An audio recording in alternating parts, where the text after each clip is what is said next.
Salve, salve galera ligada aqui na Motorsport TV Brasil, tá começando mais um Podcast, o seu podcast que fala de tudo do mundo das duas rodas, uma produção do Motorsport.com Brasil em parceria com a Yamaha Racing Brasil, hoje fazendo uma prévia do GP da Catalunha de MotoGP desse fim de semana e também as principais competições que rolaram nos últimos dias. E vocês já estão vendo aqui quem vai fazer o programa comigo hoje, Felipe Mota, apresentador da ESPN. Salve, Felipe, tudo bom? Tudo bem, tudo jóia, prazer estar aqui. E o nosso mestre, Fausto Macieira. Salve, Fausto, tudo bem? Bom dia, Guilherme Longo, bom dia, Felipe Mota. Brrr, salve, rapaziada.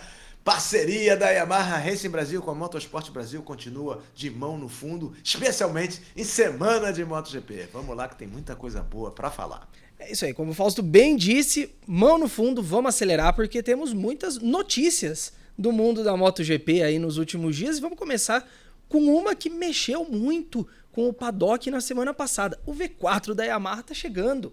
Finalmente a gente vai ter o momento do V4 ir à pista não somente para testes, mas também para corrida. Augusto Fernandes vai disputar o GP de Misano daqui 2 semanas com o novo motor. Fausto, o que dizer desse momento e o que esperar dessa estreia do V4 com o Fernandes lá em Misano? Pois é um mistério grande que vai terminar agora, vai começar a ser desvendado, né? Porque o Max Bartolini deu uma entrevista hoje dizendo que teve algumas dificuldades no projeto, mas que foram superadas. Ele sabe que ele está priorizando a confiabilidade e por conta disso eles ainda não usaram em nenhum momento até agora o motor a plena aceleração. Acredito que vão fazer esse teste lá em Misano, né, com o Augusto Fernandes, que está entrosado com o projeto, foi campeão do mundo na Moto2 em 2022. Eles estão pensando a médio prazo, sabem da mudança, né, sabem da dificuldade da Yamaha de conciliar a atualização do 4 em linha, que continua na pista, e a chegada do V4, e vão ter outra dificuldade, né? Porque a cilindrada vai diminuir em 2027, o diâmetro vai diminuir de 81 para 75 milímetros, a largura da moto vai diminuir de 10 a 15 centímetros, então eles querem fazer essa configuração V4 funcionando em ritmo de corrida para ver o que falta, o que pode ser apurado para ajudar Quartararo e companhia a partir do ano que vem. Vamos ver também o teste logo depois da corrida, onde os pilotos oficiais e também da equipe satélite vão andar de V4 e a partir daí muitas informações indo para a Iwata para continuar essa evolução do V4, que vai se juntar às outras 4 fábricas que já usam esse propulsor há algumas temporadas. Muita coisa no ar e muita expectativa, inclusive o Bartolini falou também dos novos pneus que vão ser testados na terça-feira depois de Misano, e ele disse que não sabe, está preocupado com isso, porque os pneus não devem ser, pelo menos foi o que a Pirelli avisou, não devem ser os mesmos utilizados nas Superbikes. Então é mais um ponto a se esclarecer nas próximas semanas, daqui a 2 semanas em Misano e nos dias seguintes nos testes feitos por lá. Felipe, muita expectativa girando em torno dessa etapa de Misano, mas o Fausto citou aí aquele que eu acho que é o personagem principal dessa história, Quartararo. É o cara que está pedindo desde o início do ano, vamos colocar o V4, vamos colocar o V4. Agora o pedido dele está sendo atendido. Para a Yamaha é importante também, né? Porque o Quartararo é a peça principal e eles têm que fazer alguma movimentação para garantir a extensão do contrato do Quartararo para além de 26, né? Sem dúvida, quando você tem um piloto do tamanho do Quartararo, é bom ouvir, né? E quando você tem um grid todo indo por uma linha, você está indo para outra e você não está ganhando, você tem que refletir. Porque se você está indo para uma outra, todo mundo está indo para a esquerda, você está indo para a direita, você está chegando antes, beleza? Quando você não está, você precisa entender que talvez seja a hora de mudar. Eu acho que a gente já fez essa discussão em 2024 várias vezes e acho que chegou na hora de fazer um movimento importante. É cedo para dizer onde vai chegar.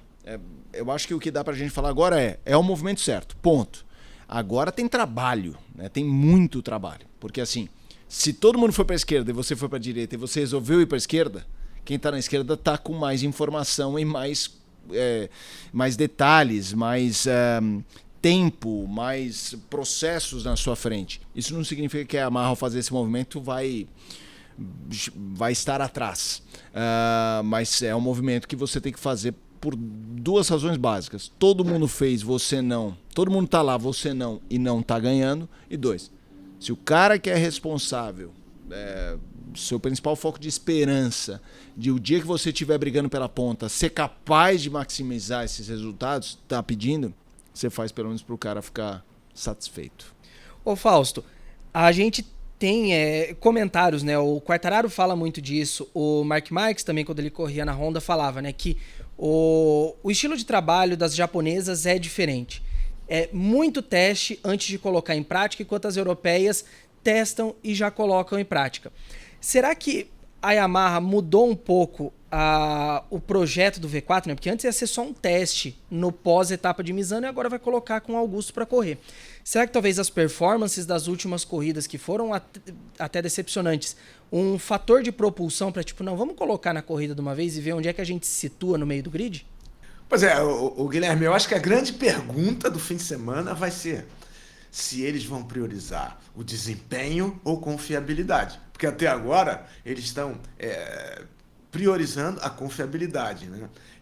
Então, tanto que o Bartolini e o Augusto Fernandes falaram, a gente nunca usou esse motor nessa moto com aceleração plena, mas eles vão utilizar, né? Então, acho que isso é uma mudança de conceito na Yamaha. Eles chegaram a um ponto que falaram, tivemos dificuldades, como é normal em todo projeto novo, as superamos, mas agora queremos testar até onde podemos ir. Se isso vai afetar a concorrência interna, porque ele vai medir forças com as outras 4 motos com motor 4 em linha, né? Além das 4 fábricas que usam o motor V4, ele vai brigar em tempo de volta. É claro que o Augusto Fernandes não está tão afiado quanto os pilotos fixos no Mundial.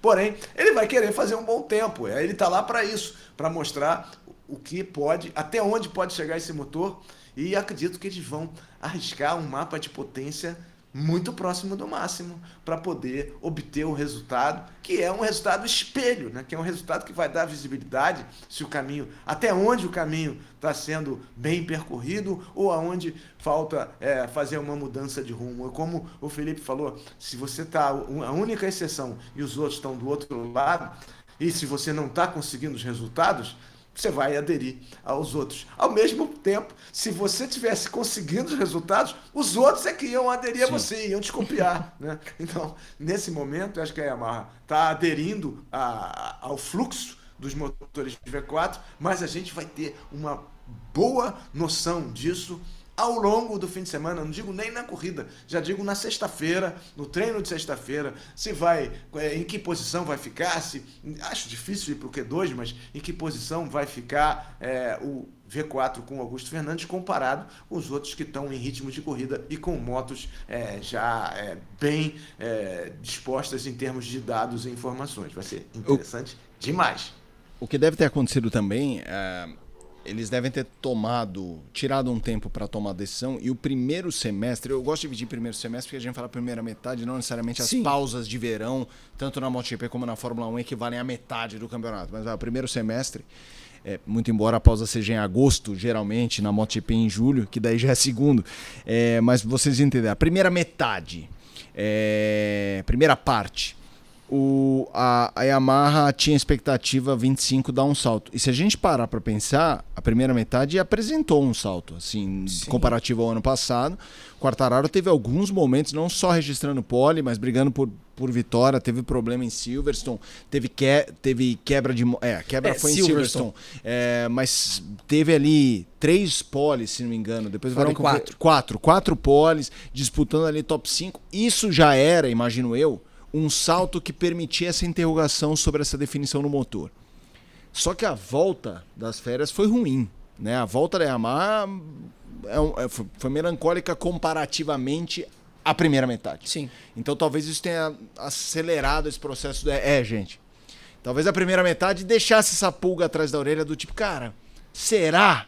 Não dá ainda, né? Não dá ainda. E aí eu acho que a segunda fala, quer saber, gente, vambora. Vambora porque precisamos fazer alguma coisa. A gente tá muita expectativa, vamos todo mundo ficar de Vai olho. ser legal essa corrida. Vai ser legal Misano. acompanhar a Misano. Vai todo mundo acompanhar ali Augusto Fernandes com uma lupa, olhando isso. setor por setor, comparando com os 4 pilotos. Então, ó, fiquem de olho, porque quando rolar o GP de Misano, a gente vai debater tudo isso e muito mais aqui no Podcast. Mas agora, gente, vamos para uma notícia dessa segunda-feira, mexendo com o mercado de pilotos. Honda confirmou numa tacada só 2 renovações. Luca Marini segue para 2026 e Zarco segue na LCR por mais 2 temporadas, 26 e 27.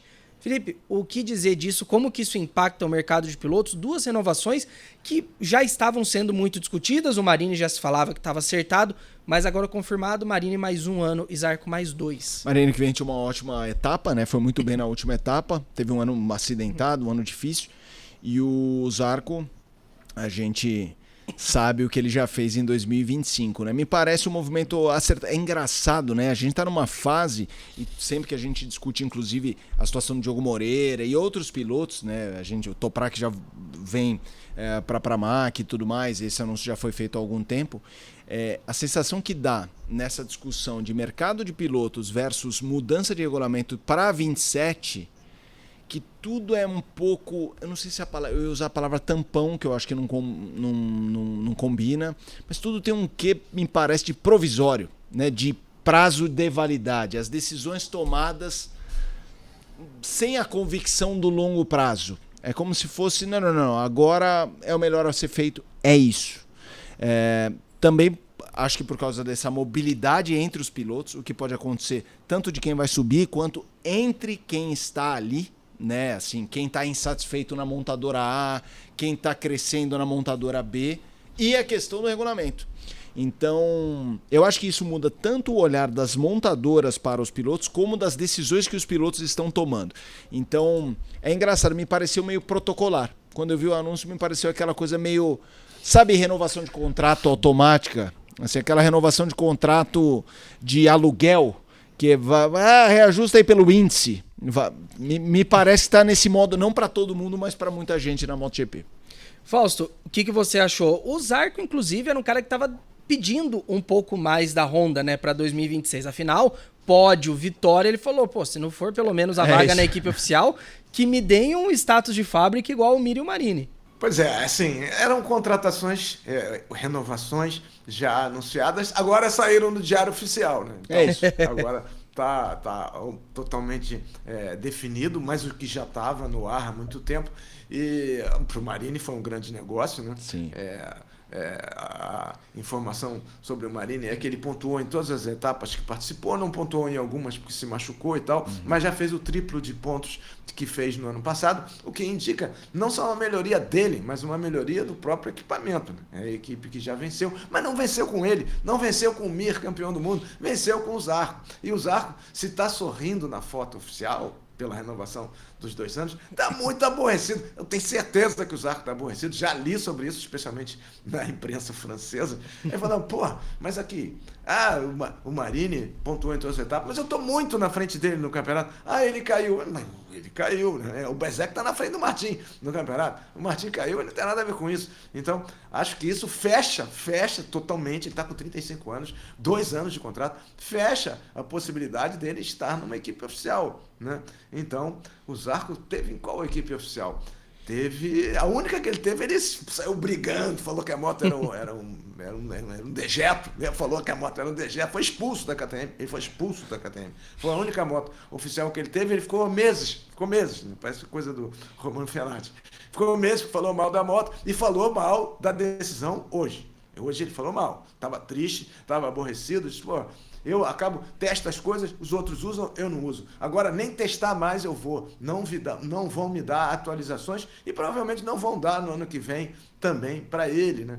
E ele tem um horizonte muito restrito e jogava tudo em um ano em que ele está indo muito bem, venceu corrida na Europa, venceu corrida no Japão, é o principal piloto da Honda e está sendo mais uma vez deixado de lado. Eu acho que ele está bastante triste com isso. Espero que isso não se reflita no desempenho dele no final de 2025, acho que não vai se refletir, nem muito menos em 2026, onde muito provavelmente não saiu no Diário Oficial ainda, mas tá todo mundo sabendo, ele vai ter um jovem brasileiro ao lado dele, como já teve um jovem brasileiro ao lado dele em 2012, que era o Eric Granado, na Moto2, e não ajudou em nada o Eric Granado. Então, eu espero que ele se conforme com essa situação, que é maior que ele, espero que ele tenha um grande aumento de salário para compensar esse desapontamento e que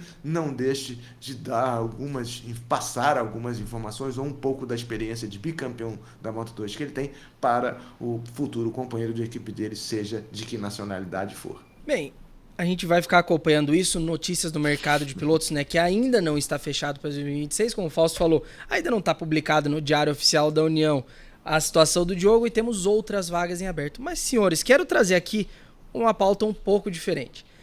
Para você que está assistindo em casa ou que está ouvindo, toda semana quando sai um episódio novo do podcast, a gente acompanha os comentários de vocês. Sim, a gente está lendo tudo que vocês comentam, a gente não ignora nada. Inclusive, no da semana passada, rolou tanto comentário sobre uma pauta que eu falei assim, quer saber de uma coisa? Eu vou trazer ela aqui para o podcast. Porque semana passada o que tinha de comentário, gente falou assim, não, porque o Martins estivesse do lado do Marques, estaria dando um calor nele. Fulano estivesse ali com o Marques, estaria dando calor. Não, fulano não faria nada. Eu quero trazer isso aqui pra gente. Todo mundo nos comentários estava falando vários pilotos da MotoGP que poderiam dar um calor para Marc Marques. Eu quero ouvir de vocês, eu também depois vou dar o meu pitaco. Mas qual piloto do grid hoje, se estivesse no lugar de Pecco Bagnaia na Ducati oficial, poderia pelo menos estar mais enchendo o saco de Marc Marques? Felipe Mota, vou começar com você. O piloto chamado Edredom.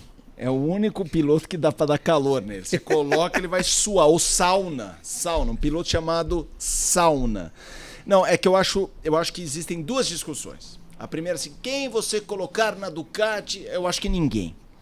Eu acho que existe uma outra que é quem você acha que em condições iguais, porque aí é mais conceitual, tem capacidade para competir com o Marc Marques. Fazer mais do que o Pecco está fazendo. Exatamente. E aí eu vou no que o Alex Barros falou aqui, o Alexandre Barros falou aqui no podcast. Ele vê como o único próximo dele o Quartararo, como talento. Mas por isso que eu acho que a pergunta é diferente, porque se você falasse, e se colocar o Quartararo na Ducati? Eu acho que ele levaria fumo, porque o Marques andou de moto velha, agora foi para moto de fábrica, tá lá. Ele já tem aquele favorecimento. A gente sabe que em qualquer competição automotiva, automobilística, motociclística, ela estar num ambiente que chega alguém novo, o que chega tá em desvantagem. Então eu acho que isso já condiciona o debate a falar ninguém. Por isso que eu estou tirando o peso dessa mudança de ares. É num enfrentamento. Subindo no ringue, UFC, quem não aguenta 5 rounds com o Marc Marques?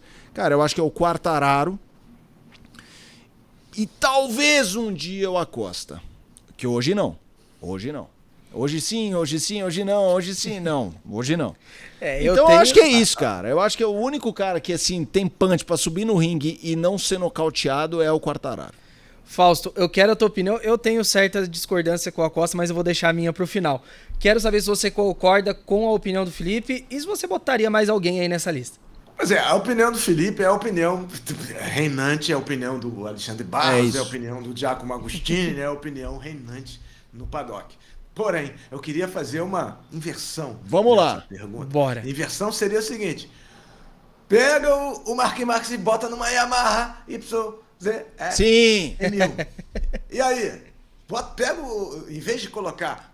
Porque aí o Fábio vai estar desacostumado com a moto. Até porque o Fábio nunca andou de V4, né? Sim. Assim como o Marques nunca andou de 4 em linha. Então você pega o Marques e bota na Yamaha. E aí acho que aí dava um pega. Dava um pega porque as Yamahas, as 4 em linha, a Suzuki também era assim, são muito velozes em curvas, né? E assim, especialmente nas curvas para a direita, a gente sabe que o Marques tem uma dificuldade, que o Quartararo não tem. O Quartararo é tão bom de curva que ele consegue compensar as dificuldades de reaceleração, freando depois e mergulhando nas curvas. Às vezes não dá certo, né? Como deu lá na sprint da Hungria, não deu certo, né? Mas, assim, se você tirasse o Marc Marques do habitat natural dele, que ele já tomou conta da garagem inteira, né? E colocasse num habitat e diferente, não vou dizer inóspito, mas diferente, onde ele não esteja acostumado, aí acho que a gente teria um pega, né? Se pusesse monomarca Ducati, é claro que os pilotos da Ducati iriam se sobressair, mas põe uma monomarca de uma outra marca. E só falando sobre o Pedro Acosta, hoje, ele falou assim, para eu ficar dando volta ao mundo de moto, para correr ali, correr lá e tal, e não vencer, eu vou voltar a pescar atum com meu pai. Pô, Mazaron, ele falou isso ontem, acho que foi hoje de manhã ou ontem, porque tem o fuso horário. Ele falou, então, apesar dele vir de uma segunda colocação, apesar dele ter feito, ele não está satisfeito. Não está satisfeito, é um recado claro, né? Ele não está, não me interessa dar volta ao mundo, dar sinal autógrafo, eu quero ganhar a corrida. Se eu não for ganhar a corrida, eu vou voltar a pescar. Já pesquei uma boa parte da minha vida, vou voltar a pescar com o meu pai lá em Mazaron. O que é uma declaração, e o Acosta tem esse tipo de declaração, que é boa, porque causa uma celeuma danada, né? Interessante essa declaração do Acosta, que, a meu ver, ainda está num nível abaixo. Acho que ele está num nível mais próximo do Bezzecchi e o Martin. E quando pegar ritmo, já fez quarto, né? Quando pegar ritmo, vai voltar a ser o Martin do ano passado e do ano retrasado. Porém, ainda assim, eu acho que o Quartararo é o mais apto em condições iguais a disputar com o Marques. Por isso que eu quis fazer a ressalva. Na Ducati eu acho que hoje ninguém. Sim. A resposta é zero. Numa questão conceitual de talento, aí eu acho que o Quartararo, acredito que um dia... O Martinho também acho que tem velocidade, mas o Martinho eu acho que ele consegue em dias específicos, não num campeonato. Contra ele acabou campeão reinante, gente, não estou falando dele. Estou falando dele versus o Marques, tendo possibilidade de ser Marques com uma boa moto. É isso. O meu nome... Só uma coisa, e disputar não quer dizer que vai ganhar. Sim. Disputar. É só que não vai ser não vai passar constrangimento, que é o que a gente tá falando sobre o Banhar em 2025. Eu concordo com o Quartararo sendo o primeiro nome, eu colocaria acima do Acosta o próprio Martin. Não pela questão de realmente bater de frente, mas eu acho que o Martin, pelo menos, ele sabe fazer jogos mentais melhor do que muita gente no grid. Eu acho que ele conseguiria... Porque o Marques dominou a garagem da Ducati muito rápido. Até pela falta de resultados do Pecco. Eu acho que com o Martin o processo seria um pouco mais demorado. Não seria tão imediato quanto foi com o Bagnaia. Então por isso que o Martin seria minha escolha. Eu só acho que o jogo mental do Martin contra o Marques é quase irrelevante, assim, porque eu acho o Marques o Pelé nisso aí também. Sim, é que já é mais do que o Bagnaia. Sim, mas eu acho que... Eu faço uma metáfora, eu gosto de fazer umas metáforas meio estúpidas. Ouve essa, Fausto. Eu fui cobrir um grande prêmio da Austrália e o maior cassino do Pacífico fica em Melbourne. Aí eu cheguei antes para me adaptar ao fuso e passei na frente. Eu falei, cara, tinha assim... torneio de pôquer, $100 a entrada. Aí eu falei, cara, eu nunca vou jogar, eu sabia jogar pôquer, mas nada disso de fritar. Deixa eu ir lá, $100. Só vale tudo pra combater o jet lag. Chego lá, tava o Kubica, Robert Kubica, piloto, Rubens Barrichello, Fisichella, Alonso, e eram 100... Aí eu sento numa mesa, aqueles caras que você vê em competição de pôquer na TV, sabe? Com fone... com um gorro, fazendo, sabe, o poker face, né? Aquela cara de poker, né? E aí tinha uma mulher que já devia ter tomado todos uma coroa, e ela ficava assim, falando meio mole, porque semana passada em Vegas, e eu pensando, é que eu fui só brincar, mas eu pensando, o que eu tô fazendo aqui? E qual que era a minha metáfora? Vou perder minha diária de uma semana. Não, mas valia pela experiência. Aí, e eu ganhei uma mão boa dela. O problema é que daí eu animei, e daí na mão seguinte eu dei um all-in e dancei. Aí qual que é a metáfora? Eu me senti um pardal numa gaiola de falcão. Assim, chegou um momento do poker que eu tive essa reflexão. Eu falei, cara, eu sou um pardal. Por que eu dei toda essa volta? Porque o Mark Marques, se você botar numa gaiola e alguém pra fazer jogos mentais, cara, o cara vai ter, eu acho que essa sensação, gente, é que é uma ave normal contra uma ave de rapina, assim. Então eu realmente acho que isso seria meio irrelevante. Mas acho que tem gente que daria uma canseirinha, daria trabalho, que ele não ia ganhar de 8-0, isso, sem dúvida. Sim. Inclusive, trazer aqui alguns comentários de vocês da semana passada. O Léo Rios 637 falou, ó, se o Martin tivesse ido para a Ducati de fábrica, o Marques daria couro nele também e seria campeão com a Ducati satélite. Seria interessante, né? 2 anos consecutivos, uma Ducati não oficial sendo campeão. Essa seria uma boa discussão, hein, Fausto? A gente pode fazer um dia, porque eu acho que hoje a gente já tá até sem tempo, mas o que seria do Mark Marques em 25 na moto do Alex Marques, que a gente viu que o Alex fez esse ano, e como se a dupla... Exato, a moto... Então, é essa discussão. Acho que a discussão com as alternativas é: ganharia fácil? Ganharia apertado? Perderia de pouco ou seria coadjuvante, entendeu? Então, assim, vamos deixar... Sendo que a C e D é bem difícil. É isso. E o Rassocel 1688 colocou, o próprio Martins, se estivesse na equipe desde o começo, com certeza estaria brigando lá em cima. E a equipe que ele fala é a Aprilia mesmo. Não diretamente com o Marques, mas pelo vice-campeonato, quem sabe? Eu tenho essa teoria também. Se não fossem os acidentes, visto o que o Bezzecchi fez, e considerando que o Martin, pelo menos eu julgo, ser mais piloto do que o Bezzecchi, o Martin estaria dando um calor maior no Pecco Bagnaia. É que o Bezzecchi demorou para desencantar, mas agora está se aproximando. O Martin, eu acho que desde o início do campeonato, já estaria ali no calcanhar, talvez até à frente do Pecco no Mundial. Não sei o que vocês acham disso. E atrás do Alex, né? Porque o Alex tá na frente, né? Sim. O Alex tá na frente dele. De GP 24. Seria um pega bonito. O Martin e Bezzecchi de Motos 25 contra o Alex Marques de Moto 24. O Bagnaia, tô tirando dessa equação porque o Bagnaia tá perdido no espaço. Já não é de hoje. Né? E vamos ver se ele consegue se recuperar em Catalunha, em Montmeló, onde ele fez 37 pontos no ano passado. Hein? Na última corrida do ano, ele fez 37 pontos. Fez pole, sprint e GP. Fausto, você já pegou aí o gancho da nossa próxima pauta. Fim de semana temos mais uma etapa da MotoGP, GP da Catalunha. Estamos chegando no fim da primeira pernada europeia do ano, né? Tem mais as 2 provas finais. Mas o que esperar? Como você mesmo disse, Pecco ano passado, etapa perfeita, venceu o sprint e venceu a corrida. E é uma prova que Marc Marques não vence desde 2019. Ele tem 2 vitórias lá em Barcelona pela MotoGP e uma nas 125 cilindradas em 2010. Que o Marques é o favorito, a gente sabe, mas o quão favorito ele chega para esse fim de semana em comparação com o resto, Fausto? Pois é, ele deu uma declaração também essa semana, falou assim, ó, a minha casa fica a 85 quilômetros da pista. A casa do Alex Espargaró, que fez a pole na etapa da primeira etapa, que teve 2 etapas lá, né? Porque afinal era em Valência, acabou indo para lá, teve 2 etapas. O Alex vai a pé, escuta o ronco das motos da casa dele, o Alex e o Paul. Mas a Cervera, que é a cidade do Marques, está a 85 quilômetros da pista. Então é a pista dele, é a pista mais próxima da casa dele. Aí ele falou assim, se não fosse a pista mais próxima da minha casa, eu colocaria entre as piores para mim. Piores para mim. Não gosto da pista, colocaria pior do que a Hungria. Seria uma das últimas pistas que eu gostaria de competir. Porém, é a pista da minha casa. E ele só ganhou 3 vezes lá, como o Guilherme disse. Porém, a fase é enorme, a fase é colossal, a fase do Marques é colossal. Então, se ele já ganhou em outras pistas que ele também não simpatiza, eu acho que ainda que ele não simpatize com o Montmeló, ele vai andar para ganhar. Até porque ele agora, vai ser impossível fechar em Misano.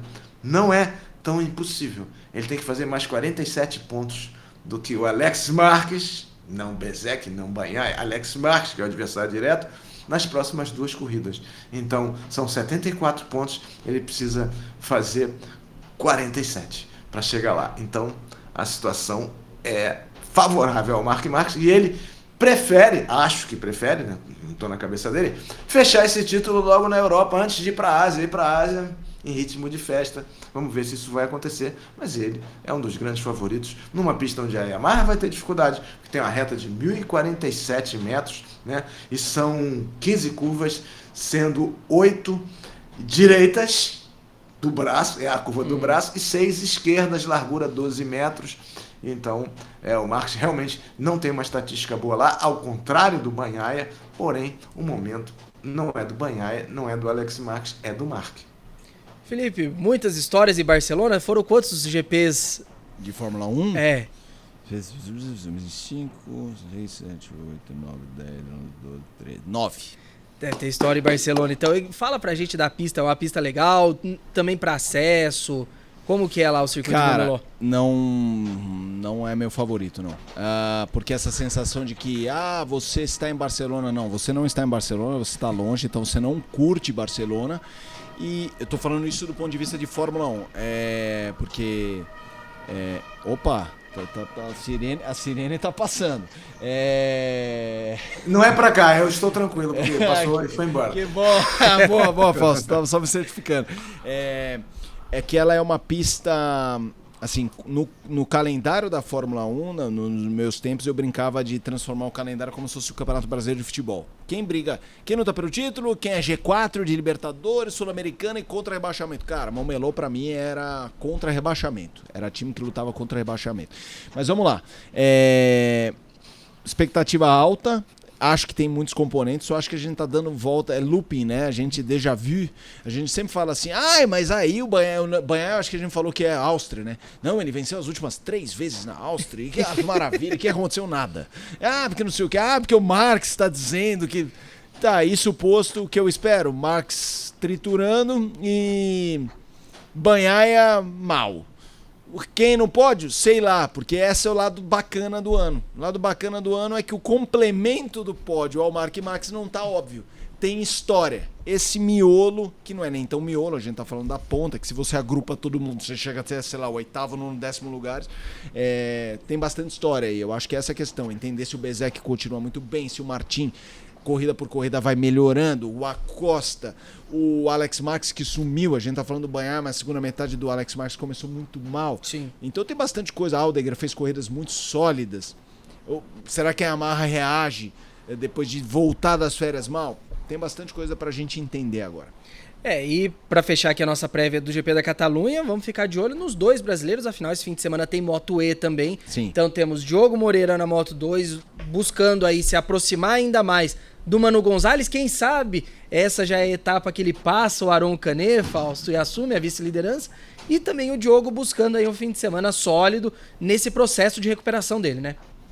Pois eu só queria falar uma coisinha sobre a MotoGP, ainda sobre a Catalunha. O Marc Marques largou na 13ª posição no GP Solidariedade e fez de 14º, largou em 14º, fez segundo na sprint e terceiro no GP de moto do ano passado, quer dizer, fez 29 pontos. E o Alex Marques largou em 11º, fez 5º e 4º, ou seja, fez 12 pontos. Então, sim, situação difícil ainda para... Se você for olhar na projeção, são 29 pontos do Marques contra 16 pontos do Alex Marques. Naquela ocasião, com o Marques com moto do ano passado, moto igual do irmão. Vamos ver esse ano. Acho que a vantagem ainda é que o Marques não gosta da pista. Se ele saiu em 14º, chegou em segundo numa e terceiro na outra, dessa vez ele não deve sair em 14º, deve sair mais à frente e vai chegar ainda mais à frente. E aí, chegando no Diogo, foi o primeiro pódio do Diogo na Moto 2, né, na última corrida do ano, passando lindamente ao estilo Valentino Rossi, né, que também é Falcão, mas foi confrontado com outro Falcão, Marc Marques, e a situação se prolonga 10 anos depois, e eu acho que o Diogo tem uma boa chance de descontar pontos importantes sobre o Canet, porque ele está com um psicológico mais acima do que os seus adversários no momento. E a gente vai ficar acompanhando tudo semana que vem no Podcast, a gente vai trazer tudo que rolou no GP da Catalunha. E pra você que tá aqui assistindo a gente ou ouvindo a gente, fica que tem muita coisa legal por vir ainda. A gente vai falar de muitos títulos que saíram nesse último fim de semana, mas primeiro... E sustos também, né? Sustos também, mas felizmente foi só susto. Mas antes tenho que liberar, Felipe Mota, agenda lotada aí. Mas muito obrigado por estar aqui com a gente mais uma semana, Felipe. Valeu, Guizão. Abraço, Fausto. Vou continuar acompanhando. Abraço, Felipe. Tomei cara susto esse fim de semana acompanhando moto no Brasil, mas vamos que vamos. Ainda bem, podemos sorrir. Exatamente. Continuando o nosso papo sobre pilotos brasileiros, agora Fausto Macieira, vamos falar de um evento muito especial que rolou na última semana em Valência, na Espanha também.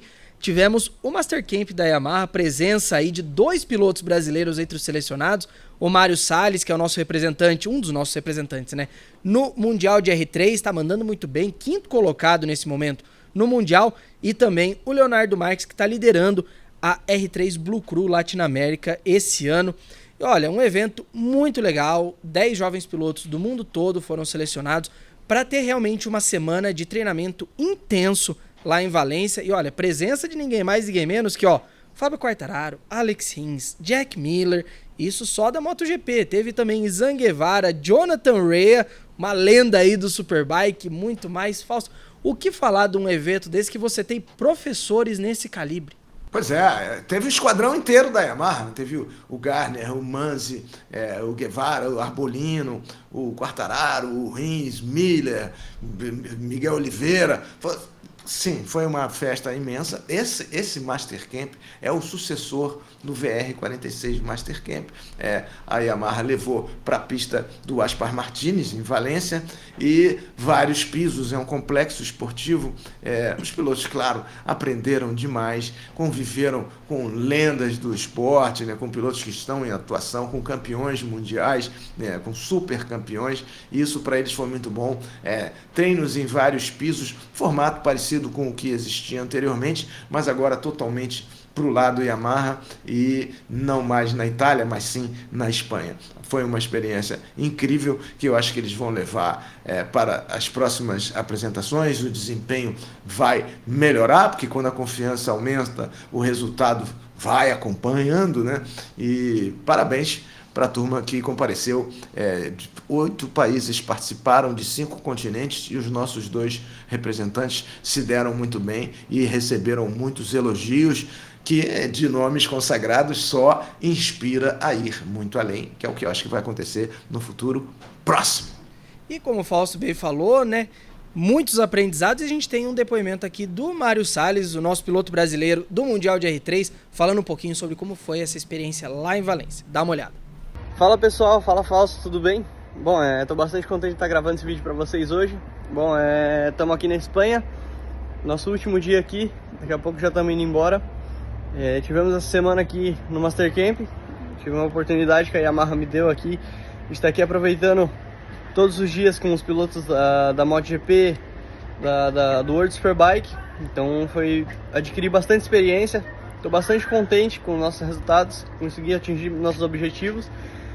E bom, tô voltando bastante feliz pro Brasil e não tenho palavras para descrever essa semana, foi top demais. Então só tenho a agradecer a todos e agora bora voltar pro Brasil e treinar mais para chegar mais forte ainda na próxima etapa no Mundial. Valeu! Esse foi o Mário Salles, que tem mais corrida ainda pela frente, o Mundial de R3 tem mais etapas por vir ainda em 2025. Mas continuando na toada de Brasil, vamos agora de Valência para Cascavel, no interior do Paraná, porque nesse fim de semana tivemos etapa do Moto 1000 GP, uma etapa que inclusive valeu por 2, uma rodada dupla, pegando, né, as corridas que não foram realizadas da etapa de Curvelo há algumas semanas. Vocês que estão assistindo vão ver aí alguns melhores momentos. Para quem está ouvindo, recomendo depois dar uma olhadinha lá no YouTube. Vamos começar com a classe principal, a GP 1000. Uma situação bem diferente no sábado e no domingo. No sábado, vitória do Eric Granado, nosso parceiro aqui de podcast, já veio quantas vezes para cá, vai vir de novo. Mas olha, venceu no sábado com o Felipe Macan e o Mauro Passarino no pódio, enquanto no domingo, uma situação um pouco diferente. A corrida acabou sendo interrompida e encerrada em bandeira vermelha, porque a moto de um dos pilotos acabou estourando no meio do traçado da linha ideal, e dali basicamente parecia um boliche. Todos os pilotos foram caindo ou escapando da pista. Felizmente, tudo ok com os pilotos, não aconteceu nada de mais grave com ninguém, mas a direção de prova optou, como a pista estava suja de óleo, optou por encerrar a corrida, já que era a última do dia, e com isso foi determinado que os pontos não contam para o campeonato. Então, para esse fim de semana, valeu só os pontos do sábado. Passando para Daytona 660, vitórias de Cauã Rodrigues, tanto no sábado quanto no domingo.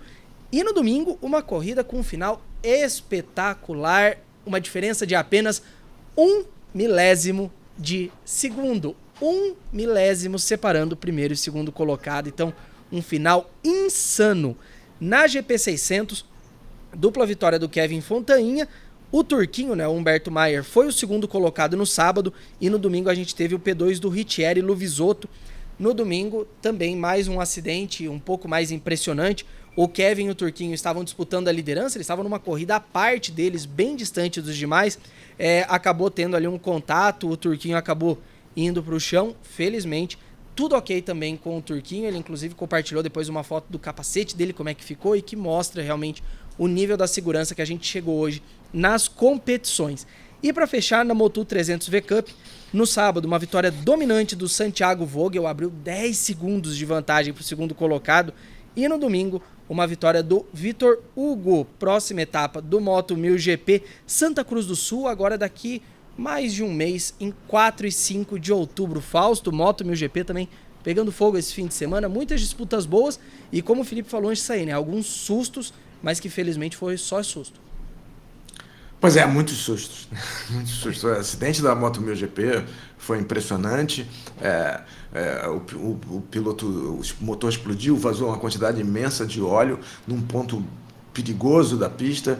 E o Eric vinha na frente com uma vantagem de mais de 4 segundos. Foi o primeiro a cair, porque não foi avisado, faltou uma bandeira ali. Eu não sei exatamente o que aconteceu, porém aí outros pilotos foram caindo, eu vi uma moto subir uns 4, 5 metros e felizmente não caiu em cima de ninguém. Foi uma situação muito assustadora, muito preocupante, e não tinha condição de reiniciar a corrida. Não sei porque não valeram os pontos, porque eu acho que foi na volta 9 de 16, né? Então, mas a decisão da direção de prova foi essa. Valeram os pontos da vitória do Eric no sábado, que também foi maiúscula, né? O Eric domina esse campeonato. E também tivemos a corrida das 600, um pega a 2 entre o Fontainha e o Maier, que disputam, são companheiros de equipes no Mundial de Super Sport 300. O Fontainha levou a vantagem, né? O Maier está melhor colocado do que ele no ranking mundial, mas o Fontainha foi com tudo, andou muito bem, venceu no sábado, e no domingo a disputa foi até a reta de chegada da última volta. O Maier tentou mudar de linha, ele esperava uma carga que já tinha vindo na volta anterior pelo lado de dentro da pista, e dessa vez o Kevin foi para o lado de fora, e ele estava na linha de dentro. Quando ele tentou voltar para a linha de fora, acabou trombando na rabeta da outra moto, da moto do Fontainha, e levou um tombo espetacular. Felizmente ele está bem. O Fontainha ficou muito preocupado, porque eles convivem pela vida fora, né? São companheiros de equipe e estão sempre muitas horas juntos. Felizmente o Humberto tá bem, né? Vai ter o reinício do Mundial de Superbike. Então foi um fim de semana acidentado. A corrida da Copa Triumph foi espetacular, né? Vitória por 1/10 de segundo do Cauã Vieira, né? Do Cauã Vieira. Rodrigues. Rodrigo Vieira do Vieira a gente vai chegar ainda. Do Cauã Rodrigues por 1/10 de segundo. E na segunda corrida não dava para saber quem chegou. E não foram só eles, né? Várias motos chegaram muito próximas na linha de chegada. E Photoshop decide daqui 1 milésimo de segundo.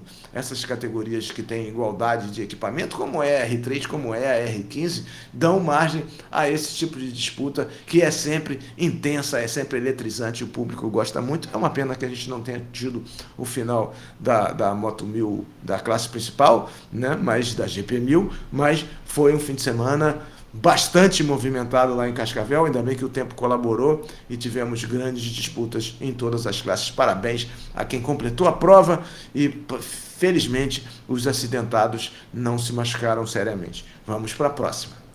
Isso aí, ó, pra felicidade de Fausto Maceira, vamos trocar agora as pistas pelo off-road. Hora de falar de motocross e supercross. Roda a vinheta.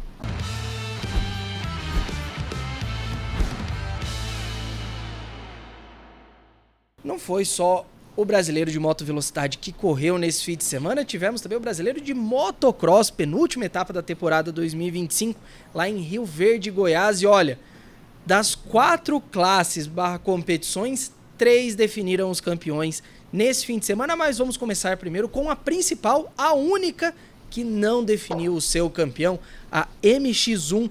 Tivemos vitória na etapa geral do Stefan Rubini, com o Jeremy Van Horebeke em segundo, e o Gregory Aranda em terceiro. O nosso representante brasileiro, melhor colocado na classificação, o Fábio Santos, foi o 4º colocado, depois de uma etapa aí bem atribulada da parte dele, e com isso A situação no campeonato para a última etapa está fechada entre 2 pilotos.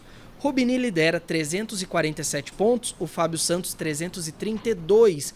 15 pontos separam os 2 pilotos, com 50 em jogo para a grande final. Fausto, o que dizer e o que esperar dessa final da MX1? Pois é, foram corridas incríveis. Eu estava revezando na TV, jogava para velocidade, jogava para o motocross.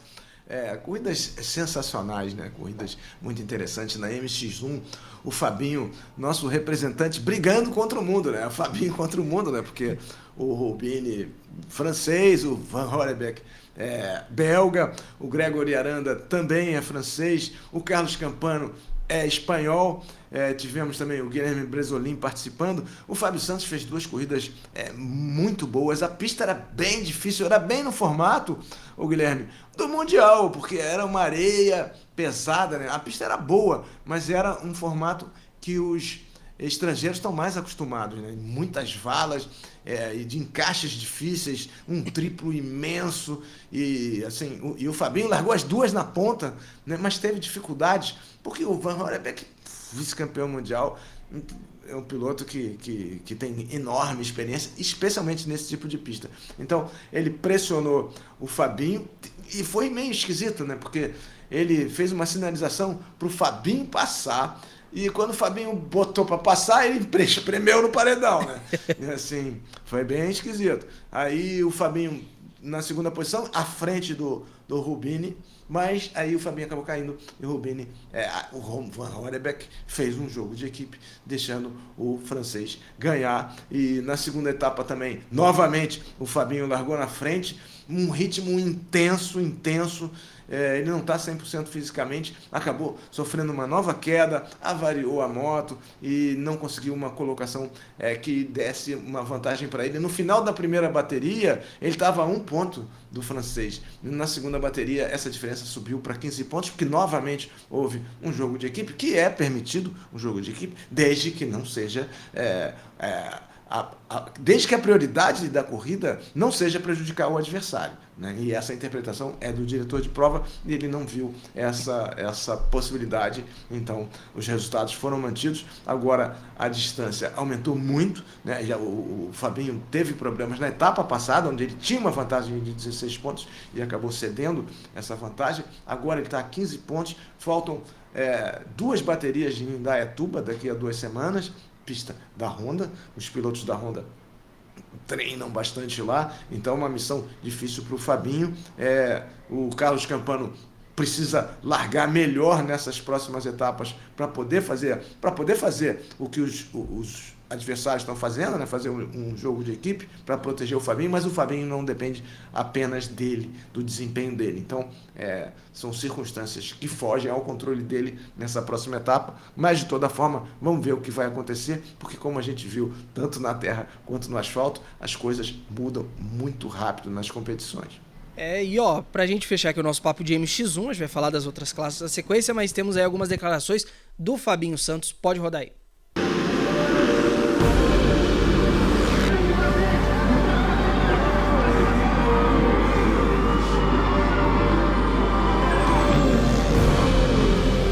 Fim de mais uma etapa do Campeonato Brasileiro de Motocross. Final de semana difícil, mais 2 holy shots, 2 tombos e, enfim, mais uma etapa pela frente ainda. Campeonato em aberto, mais 50 pontos em Indaiatuba daqui 15 dias. Agora me recuperar e espero vocês lá em Indaiatuba.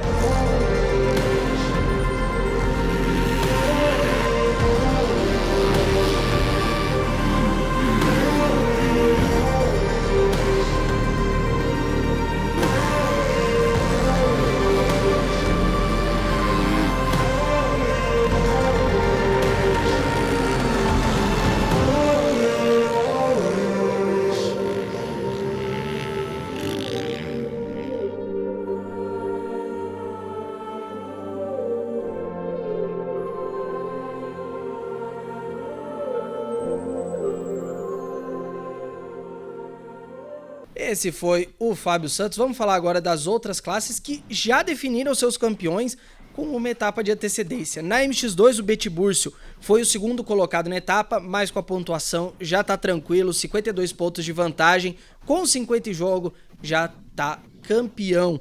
E na MX2 Júnior, o Pietro Piroli venceu mais uma aí. Que ano do Pietro! E também conquistou a MX2 Júnior com uma etapa de antecedência, Fausto. Campeões definidos já nessas classes. Parabéns ao Betibúcio, né, que tem 18 anos agora, né, foi campeão com 16 no Arena Cross, está andando muito bem. O Vitor Borba, que era o número 1, cedeu o número 1 para ele.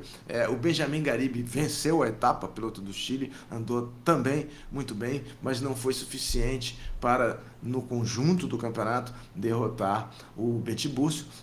Tivemos também a participação de outro chileno, Hardy Munhoz, que também anda muito forte. As competições foram muito interessantes, especialmente a segunda bateria, que é uma simulação de motocross das nações, né, que corre a 250 com a 450, com classificação em separado, mas andando juntas. Então, a gente vê as 250 empurrando as 450 muitas vezes, e o gate bastante cheio para essa final.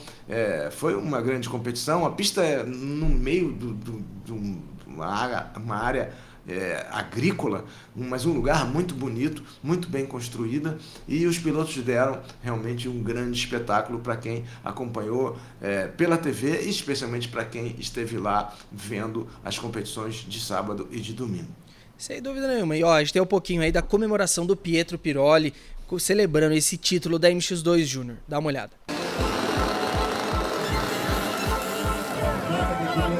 Fala galera, finalmente campeões brasileiros de motocross da categoria MX2 Júnior.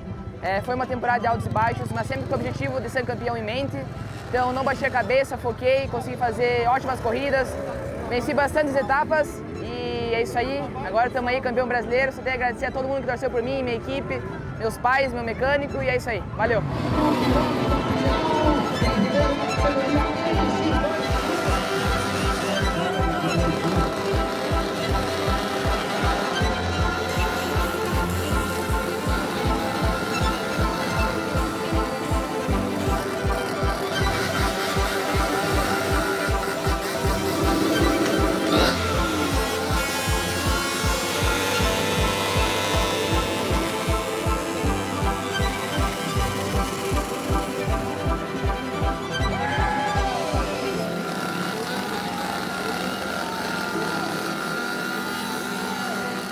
E para fechar, vamos falar da YZ125 Blue Crew Cup, que teve a sua grande final nessa etapa, né? A 125 não corre em todas as etapas do Brasileiro de Motocross e chegou com uma disputa fechada entre dois pilotos. Era de um lado o Cauã Vieira, que era o líder brasileiro, e do outro Rodrigo Stuardo, chileno.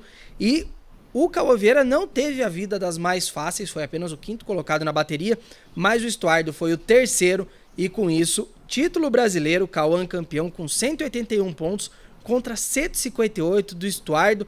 Fausto, numa disputa que reunia aí muitos jovens talentos, tivemos um título brasileiro. Pois parabéns ao Pietro e ao Cauã. O Cauã recuperando um título para o Brasil, né? O que é sempre muito bom. O Pietro também, menos de 18 anos aí, andando sempre muito forte, andando bem na classe principal também. Ele andou na MX2, andou na final.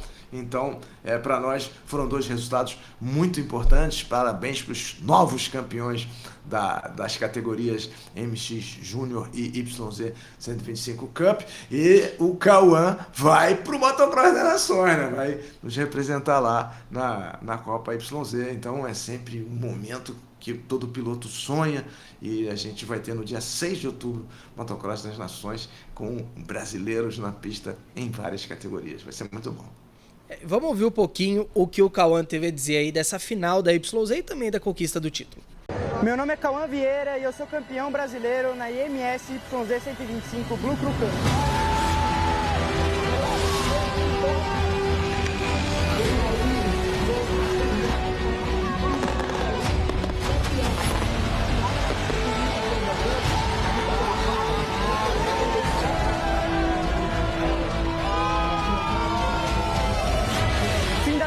Aqui na categoria IMS YZ 125 Blue Crew Cup, consegui uma temporada incrível, liderando todo o campeonato, saindo campeão.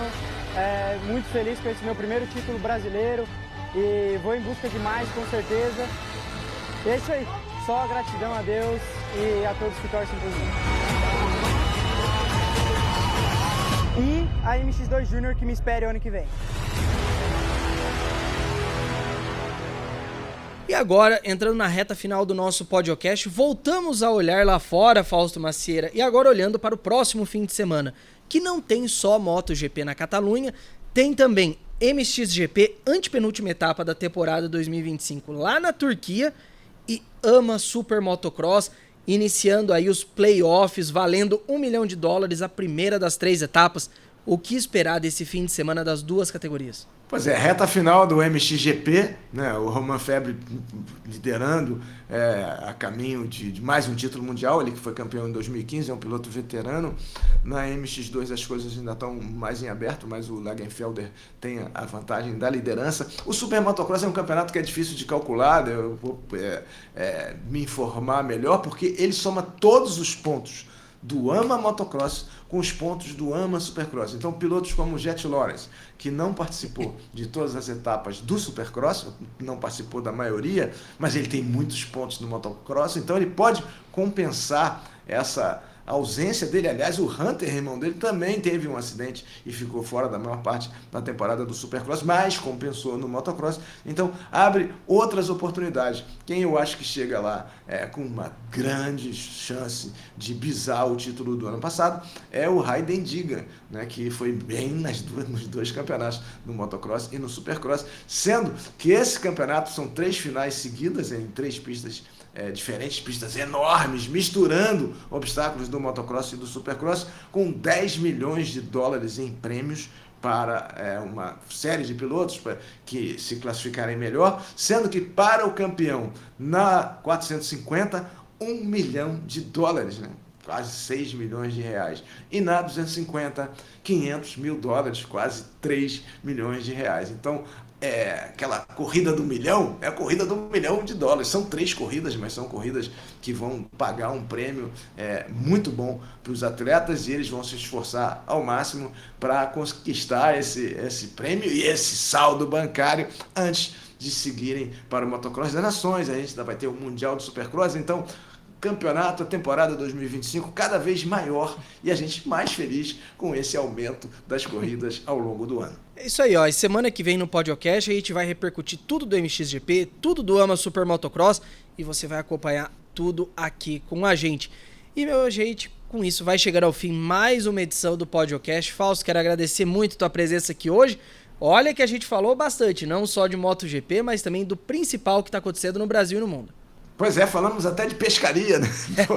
De Fórmula 1, de várias coisas, e tem muitas coisas acontecendo. A gente não sabe o que vem por aí nas próximas horas, mas o motociclismo esportivo e o motociclismo não param nunca, e tem aqui um cenário, um palco de visibilidade reconhecido e prestigiado. Então, muito obrigado por terem acompanhado. Valeu, Guilherme Longo, um abraço para o Felipe Mota, um abraço para todo mundo. Boa semana, acelera Brasil! É isso aí, minha gente. Vamos ficando por aqui. Se você está assistindo no YouTube, não esqueça de deixar o like, se inscrever no canal para não perder nenhuma edição do podcast. E a gente se vê semana que vem. Valeu e até a próxima.